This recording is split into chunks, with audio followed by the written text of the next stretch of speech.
namanya ya. Itu yang terbukti, artinya kita itu dari IPW melihat sebetulnya tidak hanya data aja, tapi kita lihat dari pengalaman-pengalaman siklus yang lalu-lalu, gitu ya.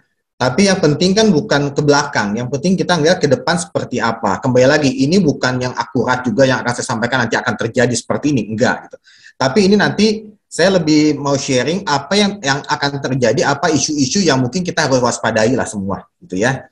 Karena sekarang kan euforia nih, pandemi ini ternyata kita masih bisa jualan kan gitu ya, masih enak gitu ya. Mudah-mudahan ke depan seperti itu, gitu. Tapi memang ada hal-hal yang perlu kita waspadai. Pertama, misalkan kalau kita bicara GDP growth, ya, GDP growth ini sebetulnya betul itu saat ini naik 3,24% year on year, jadi dari tahun ke tahun dibandingkan tahun lalu gitu. Tapi kalau dibandingkan Q to Q, sebenarnya ini per triwulan itu hanya 1,55%. Naik tumbuh, iya, itu kan bagus. Kita harus tahu mengapa GDP growth itu tumbuh. Ya, jadi kalau kita kita lihat dalamnya gitu ya, strukturnya GDP growth itu sebagian besar masih ditopang oleh pembelanjaan negara, oleh dana pen.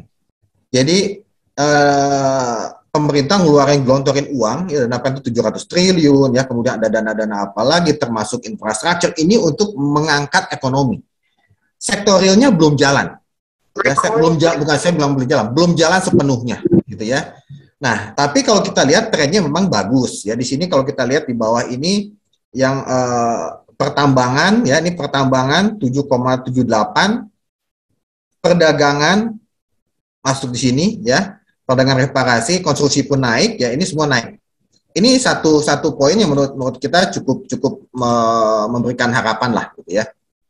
Nah, kemudian kita lihat, nah ini nih. Kenapa kemudian waktu yang tahun lalu saya sebutkan itu menjadi penyelamat. Kita lihat ya, tahun 2020 ketika pandemi, ya. Tahun 2020 ketika pandemi, ini kan secara unit nih, ya, yang bar chart ini secara unit, ya. Secara unit ini masih lebih rendah dibandingkan tahun 2017, ya. Karena yang siklus yang terendah ketika booming 2023, 2014, 2017 itu paling rendah. Tapi dibandingkan 2020, ya, secara unit penjualan itu masih lebih rendah dibandingkan 2017. Gitu ya. Ini agak grafik dikit, nggak apa-apa ya, agak statistik dikit nih ya. Tapi secara nilai, nah ini lihat kelihatan ya, secara nilai dia lebih tinggi dibandingkan 2017 loh. Apa ya artinya? Ya, lucu ya. Ini dibanding krisis, sebetulnya secara unit, ya pasti kalau krisis kan berarti kan sebenarnya lebih rendah dibandingkan 2017. Tapi kalau kita dari nilai, ternyata itu lebih tinggi. Nah, bahkan di 2021, ini masih di Q2, ini pun udah lebih tinggi dibandingkan 2017. Ini ada apa gitu? Ya. Jadi sebenarnya kalau kita lihat seperti ini, ternyata kenapa unitnya itu pertumbuhan unitnya lebih kecil dibandingkan nilai penjualannya, itu karena banyak jenis properti menengah atas yang terjual di sini 2020. Gitu ya. Jadi komposisi penjualan properti di menengah atas itu cukup besar. Nah, ini ya kita lihat ya. Di 2000 kuartal 2 untuk yang menengah bawah, nah ini yang saya bilang, ini menengah bawah ini masih lancar ya, saya bilang ini hati-hati loh. Semakin lama pandemi ini terjadi, ini semakin menengah bawah semakin tertekan. Ya. Tapi 500 sampai 1 miliar ini 26%, yang luar biasa kan di atas 1 miliar, khususnya di atas 2 miliar. Ya ini naik 125%, ini ada apa gitu. Jadi ini ternyata orang kaya itu belanja properti, di satu sisi ada yang nahan, karena kalau kita lihat datanya dana pihak ketiga itu ternyata yang ini masih berlanjut ya, yang dulu di tengah tahun itu kita sebutkan ada nasabah deposit yang 5 miliar ke atas itu masih nyimpen uangnya di bank. Ini trennya seperti itu, masih ada peningkatan di nasabah yang 5 miliar ke atas. Sebagian belanja properti. Ini kayak agak bukan kalap ya. Dibilang nih orang ngomongin ngedengungkan properti bagus, dia masuk beli. Ya. Sampai membuat pasar ini naik signifikan. menengah atas. Gitu ya teman-teman semua ya. Nah, ini pun yang terjadi ketika di 2010. Jadi siklus properti itu selalu ditandai oleh masuknya golongan menengah atas ke belanja properti. Tapi yang harus kita cermati, saya lihat nih jangan-jangan kok kan percepatan pertumbuhan naiknya golongan menengah atas ini kok terlalu tinggi ya, terlalu cepat nih. Malah saya khawatir gitu kan. Kalau golongan menengah atas terlalu cepat masuk di pasar, biasanya titik siklusnya pun akan menjadi lebih cepat. Gitu ya, Boros ya. Jadi kalau slow dan naik slow, berarti kan nih puncaknya belum terjadi nih. Kapan? Oke, ya, ini belum peaknya puncak. jadi cepat, ya. Nah, ya ini kita ya ini saya nggak tahu ini apa betul atau enggak ya. Artinya nanti kita lihat lagi nih tahun depan atau 2 tahun lagi kan. Ya. Ini saya khawatirkan jangan nih terlalu cepat, jadi langsung naik langsung turun lagi gitu. Ya, tapi kondisi itu dimungkinkan karena setiap siklus biasanya diikuti oleh masuknya golongan menengah atas, kemudian naik signifikan, udah gitu di puncak turun lagi. Itu terjadi puncak-puncaknya 2012, 2013. Ini semua agent, semua teman-teman pasti pernah merasakan itu kan, gitu kan. Ada gain. Nah, kita tidak tahu titiknya seperti apa, gitu ya. Itu kita akan bahas juga di belakang. Nah, ini hasil pengamatan kami dari untuk penjualan selama pandemi untuk sejak PPN insentif PPN dilakukan itu penghapusan atau pengurangan PPN gitu ya 10% kan. Ada yang didapat 50%, ada yang dapat 100% PPN dihapuskan. Nah, sebetulnya kalau kita lihat kenaikan kecepatan penjualan di menengah atas itu juga dipengaruhi oleh kebijakan ini. Ya, oleh stimulus ini. Kita lihat ini yang ready stock ketika diberikan insentif ini terus naik. Ya.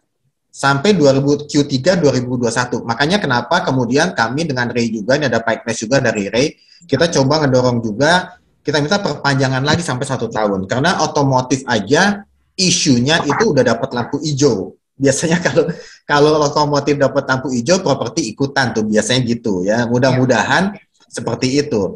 Karena kalau kita lihat sebetulnya memang di Q2, Q3 ini kalau dilihat tanpa penjualan ready stock, ya tanpa penjualan ready stock, penjualan rumah di Jabodebek Banten itu menurun. Nah ini ya ada beberapa poin yang jadi kalau polos-polos aja sebetulnya secara inden itu menurun. Kenapa naik? Karena ditopang oleh unit-unit yang terjual secara ready stock karena stimulus dari pemerintah. PPN itu ya. Ya ini agak jadi ini agak waspada juga ya, bukan pesimis, tapi ini temuan-temuan yang kami dapatkan ya. Yang tadinya ready stock itu hanya 3%, ya 3,7% dibandingkan total unit terjual, sekarang itu ready stock 24% komposisinya dibanding 2024 kemudian dibandingkan total gitu ya. Nah ini juga, nah itulah kondisinya. Apartemen kita mungkin nggak terlalu bahas dulu karena ini semua lagi tiarap juga nih apartemen ya. Maupun yang TOD, yang menengah atas, sementara ini tiarap lah. Bahkan secara harga itu sebetulnya jatuh ya. Di 2020 ini sampai akhir ini jatuh. Ini apartemen kita nggak terlalu bahas dulu lah. Nah, kondisi 2021 nih, kita kenapa sih kemudian properti itu tumbuh sejak awal 2012 itu tumbuh terus nih. Ekonomi membaik, ya tadi kita udah bahas juga. Suku bunga juga udah terendah sepanjang sejarah, iya, ya. Suku bunga mungkin 1 digit semua, sekarang KPR pun, stimulus pun yang paling banyak dan yang paling besar. Apalagi PPN itu luar biasa. Kalau kita tanya ke orang tua kita masing-masing kan kita tanya, pernah nggak beli properti tanpa bayar pajak PPN? Nggak pernah, ya. Ini satu breakthrough dari pemerintah dan luar biasa. Dan mungkin tidak akan terjadi lagi. Ya, kita pun tidak mengharapkan pandemi terjadi lagi. Siklus properti lagi bagus, sektor komunitas lagi tumbuh. Memang yang game changer-nya ini vaksin. Ya, semua vaksin. Kalau vaksin udah oke semua, mungkin properti ekonomi akan tumbuh juga. ada satu hal yang sebetulnya jarang dianalisis oleh para konsultan atau para analis properti. Ini lebih ke ini yaitu sektor komoditas. Ya, ini biasanya kita ngomong properti biasanya nggak ngomongin komoditas. Tapi dari grafik yang kami coba buat ada sebetulnya hubungan antara sektor komoditas dan sektor properti. Ya, biasanya ada meskipun ada time lag sedikit ketika si sektor komoditas udah tinggi-tinggi 2 tahun biasa setelah sektor komoditas itu bertumbuh gitu ya naik biasanya properti ikut boom karena ujung pengusaha jadi kan gini yang beli properti kan bukan kita yang beli yang punya properti juga kan bukan kita yang tahu properti ada dari sawit batu bara pengusaha-pengusaha kan dari nikel segala macam yang ujungnya kalau dia udah punya uang ujung-ujungnya siapapun itu manusia pasti beli properti. Ya, karena semakin dia kaya, gitu, dia butuh aktualisasi diri, dia akan beli properti. Nah, ini data sektor komoditas yang kita lihat ya, ini semua udah naikkan tren naik. Jadi sebetulnya semata-mata pandemi, iya, ini semua pandemi, ekonomi sebenarnya fundamental bagus, properti bagus. Ini karena pandemi aja ada cuti gitu ya, ini ada stuck sedikit di beberapa tahun, kita tidak bisa ngapa-ngapain. Tapi ke depan kalau kita lihat nih ya, ini crude oil, minyak mentah, ini CPO, kelapa sawit, batu bara, nikel, ya semua komoditas naik. Ya. Ini satu tanda biasanya 2 tahun setelah itu akan terjadi booming. Kita berandai-andai kalau misalnya ini dari awal 2021 sebenarnya. 2021, 2002, 2003 harusnya properti ini booming. Di puncak gitu ya, di puncak. Nah, tapi ada beberapa hal yang sebetulnya menjadi kita harus waspadai ke depan. Pertama, nah ini kita pun saya nggak terlalu berani memprediksi ke depan lagi untuk 2022, tapi ini ada beberapa hal yang sebetulnya kita coba diskusi nih ya. Isu-isunya terkait kalau PPN insentif ini tidak diperpanjang, artinya harga yang tadinya udah dikurangi PPN itu kembali lagi naik 10%, kalau lebih gitu kan. Investor-investor yang beli dulu 10%, karena kan dia tidak boleh jual lagi selama 1 tahun. Berarti di 2022, kemungkinan investor yang udah beli 3, udah beli 5, dia stop, ya ada sebagian dia exit. Biasanya kan gitu ya, ada investor udah beli 3, 5, kita nggak tahu daya sampai kapan si investor ini punya daya holding power itu seberapa besar. Kalau udah 5, 7, mungkin dia udah tanda tanya nih, apa dia berhenti invest. Ya. Ketika saat itu mungkin dia akan masuk, dia akan mengeluarkan beberapa asetnya di exit. Ya. Nah, kemudian ada isu lagi PPN naik 11% di 1 April. Artinya meskipun dia ada uang, secara psikologis mereka akan terganggu. Diam dulu nih. Ya, naik 11% ya tunda dulu deh sebentar deh gitu ya. Dia ada uang ada, tapi dia menunda. Kemudian ada tax amnesty. Nah, tax amnesty itu mulai awal 2022 rencananya. Kita tidak tahu apakah ini bagus atau tidak terhadap properti, tapi nyatanya di yang 2016 tax amnesty yang pertama kali itu nggak ada terlalu signifikan ya, Bu Ros ya. Pengaruhnya biasa saja sebetulnya gitu loh. Ada kemungkinan lagi PBB. Nah, ini kan PBB naik lagi loh, ini hati-hati loh. Ya, PBB naik dari PBB P2 itu dari 0,3%, itunya rasionya jadi 0,5%. Cukup tinggi naiknya. NJOP-nya nggak naik, tapi rasionya naik. Kemudian di akhir 2022, BI juga memperkirakan ada kenaikan suku bunga. Nah, mulai tren suku bunga, dinasti kenaikan suku bunga mulai terjadi. Jadi, itu isu-isu pasarnya. Ya. Nah, jadi kalau kita lihat sebetulnya ini pengembang atau pelaku ini sebenarnya jangan lengah dalam arti gini. Investor itu punya daya batas ya, batas daya beli. Yang tadi ya kita bahas sebelumnya ada 3 atau 7 gitu. Setelah 7 dia akan exit. Setelah exit, pasar primer mungkin yang masih jor-joran di menengah atas hati-hati nih. Mungkin supply-nya jadi kebanyakan. Tapi di sisi lain banyak investor yang udah mulai exit si aset-asetnya itu di pasar secondary. Apakah nanti akan beralih shifting ke secondary yang banyak? Nah, ini kan menguntungkan untuk agent juga kan? Atau enggak gitu ya? Karena gini, kalau misalkan pasar menengah atas itu kemudian udah agak terbatas, baru kemudian pasar dia akan bersifting ke pasar menengah bawah, ya. Tapi ketika shift itu, yang jadi pertanyaan, apakah si masyarakat penghasilan menengah itu udah siap di tahun 2022? Karena untuk daya beli sektornya tadi sebenarnya belum sepenuhnya jalan. Kalau memang udah jalan, itu bagus. Jangan sampai gini, ada kebijakan-kebijakan tax policy yang terjadi di 2022 itu membuat kontraproduktif dengan properti stuck, kembali ke segmen menengah, tapi segmen menengahnya belum nangkep gitu. Daya belinya karena belum ada. Ya, jadi kita nggak tahu seperti apa, tapi titik itu akan tercapai karena 2-3 kali siklus jadi properti Indonesia, siklusnya model skemanya seperti itu kok, ya. Ada masuknya di perumahan, naik, kemudian naik, investornya banyak, kemudian investor dalam batas tertentu dia stop, mulai exit ya beberapa aset, pasar sekundernya berjalan, gitu kan. Kemudian segmen menengah ikut karena ekonomi udah jalan, segmen menengah, segmen bawah naik. Ya, jadi ini sebetulnya hal-hal yang ini jadi bahan bisa kita bahan diskusi